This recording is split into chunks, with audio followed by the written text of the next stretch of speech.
When Arlington residents Alyssa Clossey, Nicole Knobloch, and Jean Tift noticed an ominous increase in the number of empty storefronts in Arlington Center, the three friends resolved to form a group that would revitalize the commercial district. Today, Support Arlington Center has amassed a following of more than 1,200 residents, business owners, and visitors. I had no idea if we'd get anybody, and there are people so passionate about this issue, and people who'd noticed too. It's right here in the absolute center of the center.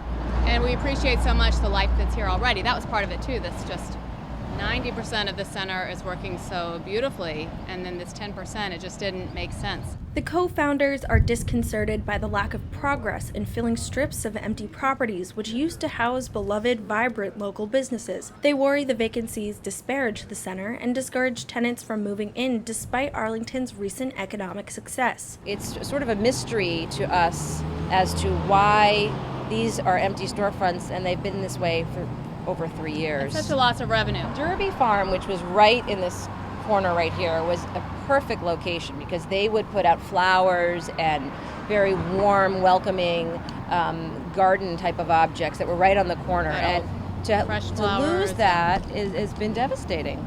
The group reports that town officials who have met and are working closely with the three landlords responsible for the majority of the vacancies do not believe that the landlords are holding out for mixed-use development. Those meetings, they say, have been mostly productive. Two of the landlords seem to be very interested in filling the spaces. One of them is looking for space that is not going to conflict with the existing spaces. Another landlord is also interested in filling the spaces, and supposedly there's a lot of people coming in and out of the empty storefronts. Many business owners claim that expensive leases are the issue. Madrona Tree, a breakfast and lunch spot, recently closed, and the owner says a pricey rent forced them out of the space. Others, however, suggest that the situation is not so black and white. We've heard that the rent is too high. Okay, well that doesn't exactly make sense if you apply it to common ground because we're still here, you know what I mean? So, and what is too high for rent? It's relative. It's just the same as how I price my menu. The menu items may be totally fine for one person, and then another person looks at it and says, that's too expensive. But it's the same product, do you know what I mean? So you kind of have to look at these storefronts the same way. We want to talk to landlords about, like, what do you want to see in Arlington Center? What's going to make you come out of your house and hang out in Arlington Center? So instead of just being like, let's get the landlords and lower prices, well, what if they lower the prices or they get businesses in here and you still don't go? Well, now we put all of our energy into the landlords, but then we see that may not even be the issue.